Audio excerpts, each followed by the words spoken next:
أعوذ بالله من الشيطان الرجيم بسم الله الرحمن الرحيم الحمد لله رب العالمين الرحمن الرحيم مالك يوم الدين إياك نعبد وإياك نستعين واهدنا الصراط المستقيم صراط الذين أنعمت عليهم غير المغضوب عليهم ولا الضالين آمين اللهم صل على سيدنا محمد وعلى آل سيدنا محمد كما صليت على سيدنا إبراهيم وعلى آل سيدنا إبراهيم وبارك على سيدنا محمد وعلى آل سيدنا محمد كما باركت على سيدنا إبراهيم وعلى آل سيدنا إبراهيم في العالمين إنك حميد مجيد سبحان ربك رب العزة عما يصفون والسلام على المرسلين الحمد لله رب العالمين.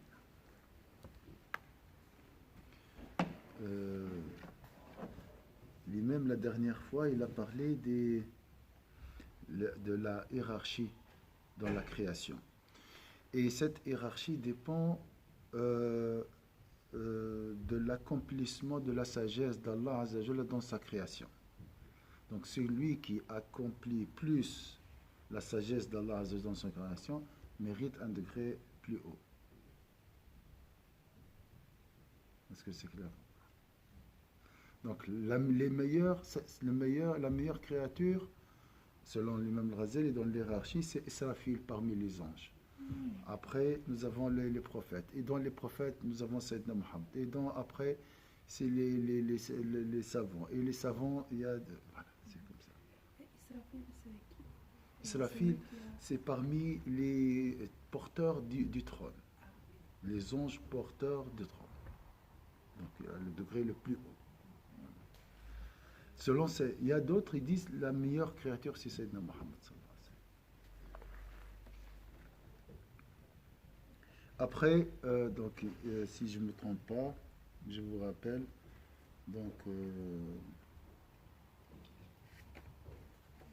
ton degré dépend de ton respect à l'accomplissement de la sagesse d'Allah Azzawajal dans sa création. Ça veut dire quoi ça?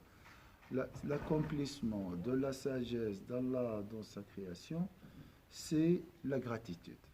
Donc le plus haut dans les degrés est le plus reconnaissant. Mais attention, la reconnaissance, c'est pas seulement dire Alhamdulillah. Parce que vous avez utilisé votre corps, votre intelligence, votre volonté, tout ce qui est à votre disposition pour venir à secours. Ça, c'est une gratitude. Parce que Allah a créé, t'a donné ton corps pour venir, pour apprendre. Allah t'a donné l'intelligence pourquoi? Pour apprendre. Donc tu as compris la sagesse de la création de l'intelligence. Et tu l'as utilisé dans l'adoration d'Allah Azza wa Jal. Ça, c'est la gratitude.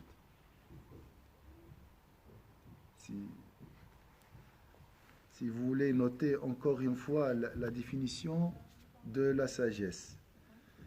Si la réalité de la gratitude consiste en définitive à ce que le serviteur soit employé à accomplir la sagesse du Très-Haut.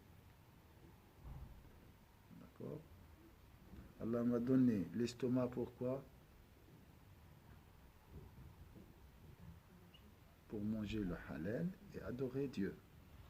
Je mange avec cette intention, j'ai accompli la sagesse de la création de l'estomac et de la nourriture. Donc je suis reconnaissant, je suis dans la gratitude. Donc Israfil, c'est la meilleure créature selon Ghazali qui a accompli vraiment la sagesse d'Allah Azza wa Jalla dans sa création. Donc l'élévation aussi dans le degré dépend de la gratitude. Et la meilleure gratitude, c'est par l'adoration.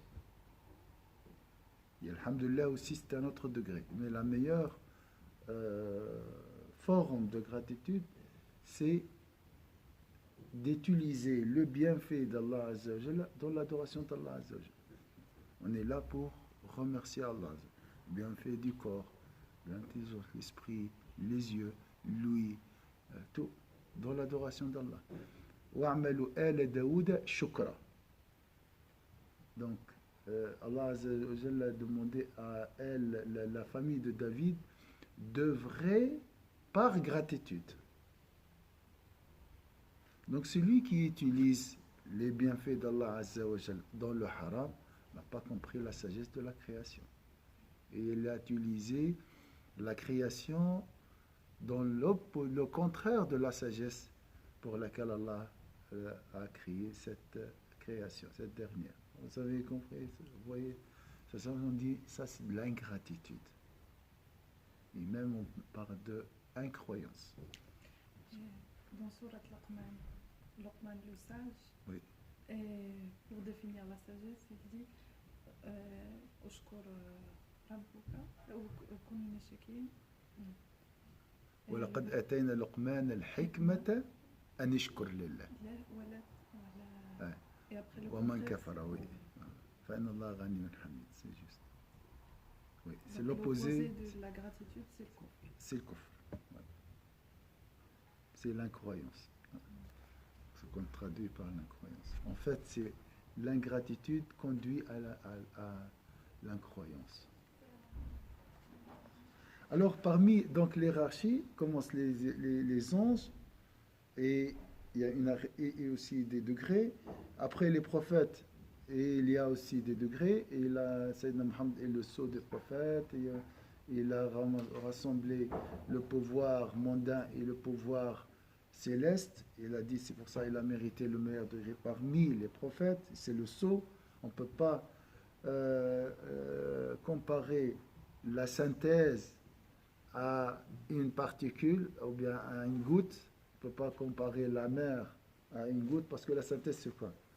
C'est vraiment... Chez Sayyidina Muhammad, on trouve David, on trouve Moïse, on trouve Jésus, on trouve tous les prophètes. Donc on ne peut pas comparer la mer à une partie d'elle. Comme ça. Ensuite, nous avons les savants. Bien sûr, les compagnons du prophète, ça c'est pas marqué ici, mais on peut déduire ça. Donc les compagnons, après les savants, nous avons les dévots, après les dévots, nous avons les sultans. Les sultans. C'est quoi les dévots? Les dévots, c'est ceux qui adorent Allah Azza wa Jal, mais qui ne sont pas connus par leur savoir. Ils ne prêchent pas, ils sont là. Après, les gouverneurs, les sultans sont les gouverneurs. C'est juste, bien sûr.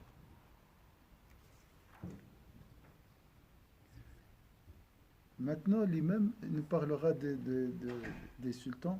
وَعْلَمْ أَنَّ السُّلْطَانَ بِهِ قَوَامُ الدِّينِ. Sache que c'est par le sultan, donc le gouverneur juste, que la religion peut être mise en œuvre. Wa alaykoum salam wa rahmatullahi wa barakatuh. Donc l'importance des sultans, c'est quoi? Sache que c'est par le sultan que la religion peut être mise en œuvre. C'est lui qui applique l'islam, les préceptes de l'islam. فلا ينبغي أن يستحقر وإن كان ظالما فاسقا. Il ne convient donc pas de le mépriser, même s'il est inique et prévaricateur. Il ne convient pas donc de le mépriser, même s'il est inique et prévaricateur. Prévaricateur, débauché. Et non, injuste et débauché, oui. قال سيدنا عمرو بن العاص رحمه الله. Ça, c'est un peu discuté. Hein. Ça, c'est un avis politique, mais c'est un avis politique qui concerne vraiment les gens de presque de la sunna. Donc, 90% des musulmans sont de cet avis. Alors, Sayyidina Amr ibn al-As a dit « Un imam juste vaut mieux qu'une durable... Un imam juste vaut mieux qu'un durable chaos. قال hein, imamun ghashoum khayrun min fitnatin tadoum. Je répète, un imam injuste. J'ai dit quoi? J'ai injuste. J'ai dit, ils sont étonnés. Qu'est-ce qu'il y a? Un imam injuste vaut mieux qu'un durable chaos. Donc il faut essayer de comprendre là. وقال النبي صلى الله عليه وسلم سيكون عليكم أمراء تعرفون منهم وتنكرون ويفسدون وما يصلح الله بهم أكثر فإن أحسنوا فلهم الأجر وعليهم الشكر وإن أساءوا فعليهم الوزر وعليكم الصبر.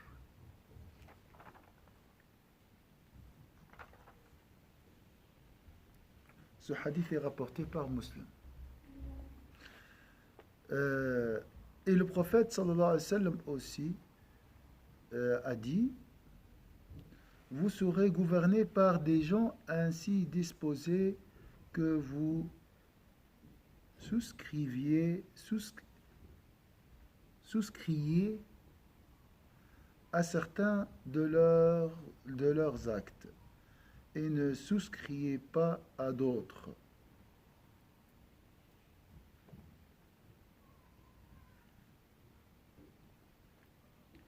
Ils engendreront une certaine corruption, mais Dieu amendera par eux davantage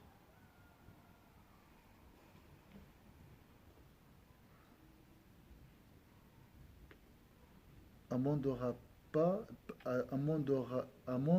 par eux davantage. S'ils agissent bien, ils en recevront la récompense, et il vous échouera la gratitude. Et s'ils agissent mal, ils en porteront la responsabilité, et il vous échouera d'être patient. Je répète ce hadith. Vous serez gouvernés par des gens ainsi disposés que vous souscriez à certains de leurs actes et ne souscriez pas à d'autres. Vous allez accepter quelques actes et vous allez rejeter d'autres. Ils engendreront une certaine corruption, vont être corrompus en partie. Mais Dieu amendera par eux davantage. S'ils agissent bien, ils en recevront la récompense, et il vous échouera la gratitude. Donc il faut dire Alhamdulillah, s'ils agissent bien. Et s'ils agissent mal, ils en porteront la responsabilité, et il vous échouera d'être patient. On va continuer. Après, si vous avez une question ou une remarque, vous pouvez aussi.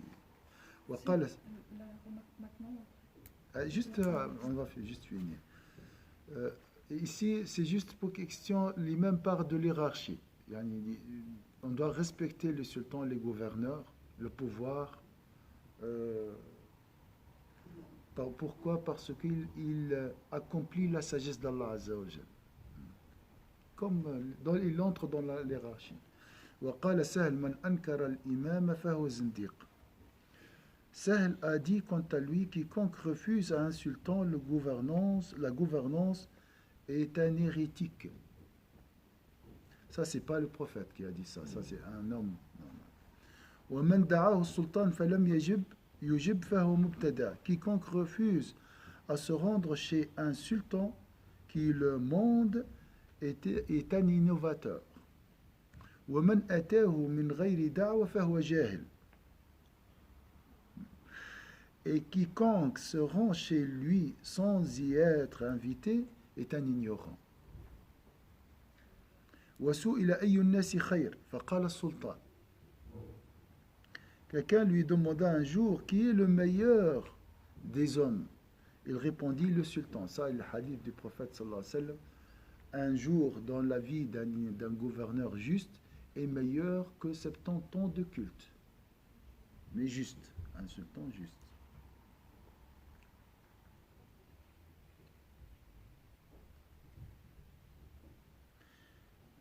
Et il répond, le sultan, d'aucuns réagissent.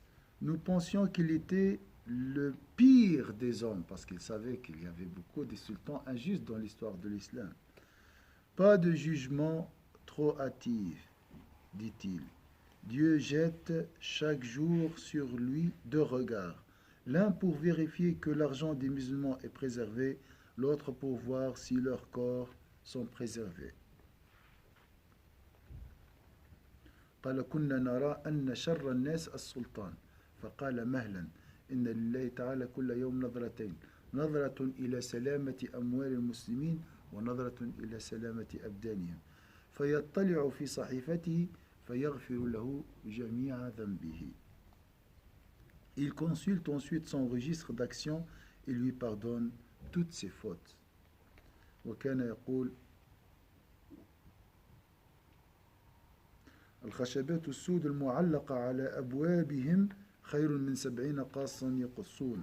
Sahel disait également, les morceaux de bois noirs fixés à leur porte valent mieux que 70 conteurs affairés à raconter des histoires. Avant, il y avait des gens qui racontent les histoires dans les mosquées, tout ça. Par exemple, porte de Sayyidina Nouh, tout ça. C'est presque de la fiction, ou s'il exagère. Hein. Donc il a dit, les morceaux de bois noir, peut-être il avait avant des morceaux de bois noir sur leur porte, je ne sais pas, fixés à leur porte, valent mieux que 70 compteurs par affairé à raconter. Le plus important dans l'histoire, imaginez toujours dans l'hierarchie, à la fin on trouve le sultan juste. Maintenant, même s'il est injuste, on doit le respecter. Je vous donne juste l'idée, on doit le respecter dans le sens, on doit éviter la dissension. Il y avait beaucoup, à l'époque de l'islam, beaucoup de conflits, beaucoup de gens qui refusent le pouvoir en place. Lui-même, il a vécu une dissension, je pense, hein, la pire dissension de l'histoire. Le pire chaos à son époque. Il y avait en Syrie à l'époque, chaque quartier a nommé un émir, un gouverneur. C'est la Ummah a été divisée d'une manière qu'on ne peut pas imaginer. Et c'est ce qui a facilité après l'occupation de la Palestine. Donc il a dit, on doit arrêter ça. On doit s'attacher à un seul imam, même s'il est injuste. Non. Il vaut mieux un seul sultan injuste que une centaine. Oui. Donc c'est question de... On cherche à réformer un peu la situation. Mais on ne doit pas accepter l'injustice. On doit patienter, il a dit, patienter en cas d'injustice. Pour éviter le pire, le chaos. Est-ce que c'est clair ici? Donc, ça veut dire quoi, accepter l'injustice? Tu peux. Il y avait l'imam, il a soutenu un mouvement de résistance pacifique contre les sultans de leur époque. Je vous dis, il a dit, il est interdit de prier dans une mosquée construite par un sultan. Parce que c'est de l'argent haram. Il est construit par l'argent illicite, l'argent du peuple. Deuxième chose, il a interdit aux savants d'aller rendre visite à un sultan, même pour le conseiller. Il a dit pourquoi? Parce que lorsque tu marches sur un tapis. Et ce tapis, c'est l'argent du peuple. C'est interdit. Hein? C'est de l'argent volé, il a dit. Donc il a ça. Mais c'est une résistance pacifique. Il a refusé d'aller chez Nizam al-Mulk. Le fils de Nizam al-Mulk. Nizam al-Mulk, c'était un sultan juste. Il a défendu le savoir, il a diffusé la connaissance à son époque. Il a construit l'université de Nazimit, mais il a refusé d'aller chez son fils. C'est pas parce qu'il est injuste, il a dit, moi j'ai pris une décision de ne plus rendre visite à un sultan, ou de prendre de son argent. Ça, c'est une promesse avec Allah Azza wa Jal. Donc, il y a des ulama qui conseillent, mais toujours on doit éviter le chaos. Voilà, il faut comprendre la situation. C'est question de peser le pour et le contre. Mais jamais en islam, un texte nous encourage à accepter, se soumettre à l'injustice. Par, entre guillemets, par nécessité. Est-ce que c'est clair ici? On ne doit jamais justifier l'injustice d'un gouverneur. Dire oui, il parle au nom de Dieu. Donc il a le droit, il a une carte blanche de faire ce qu'il veut. Jamais ça en islam. Mais voilà, là. J'ai dit le pire c'était à l'époque de Razé parce que il y avait avant il y a une mouvance qui s'appelle la mouvance des, j'ai un mélange toujours. Est-ce que les ésotériques, des ésotéristes ou bien les ésotériques ou les exotériques? Exo, c'est à l'extérieur? Non, ésotérique. C'est des gens qui s'appellent batini. C'est des gens très très dangereux. Ils ont fait 2 tentatives d'assassinat de Salah ad-Din. C'est des gens qui consomment les drogues, qui ont une hiérarchie cachée,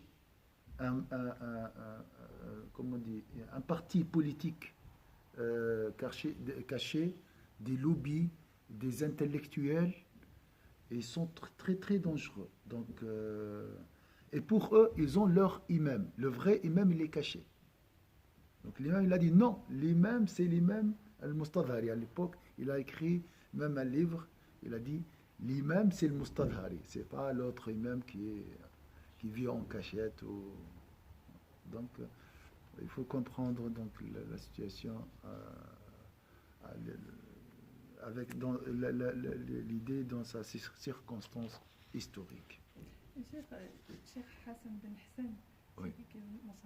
il a dit que quand on dit sabre, ça ne veut pas dire sabre, tu t'assois chez toi, tu fais rien, t'es caché. Non, c'est un sabre avec ton cœur, mais tu es actif, c'est un sabre actif, où tu peux utiliser les outils de la démocratie ou de l'État ou quoi que ce soit pour y réagir. Mais tu ne vas pas insulter, tu ne vas pas avoir des tu ne vas pas détruire la ville, par exemple. Et juste parce qu'il est injuste, oui, il est injuste, on le sait, mais tu ne vas pas faire n'importe quoi. C'est dans ce sens-là. Il a dit sabr, il n'a pas dit accepter, Voilà. Ou bien justifier. Voilà. Dans le sabr, il y a la résistance. Toujours, le sabr, c'est 2 forces opposées et où on trouve la résistance. Toujours, c'est ça, sabr. Voilà, on a parlé des sultans aujourd'hui. On va voir la prochaine fois les piliers de la gratitude. Inch'Allah.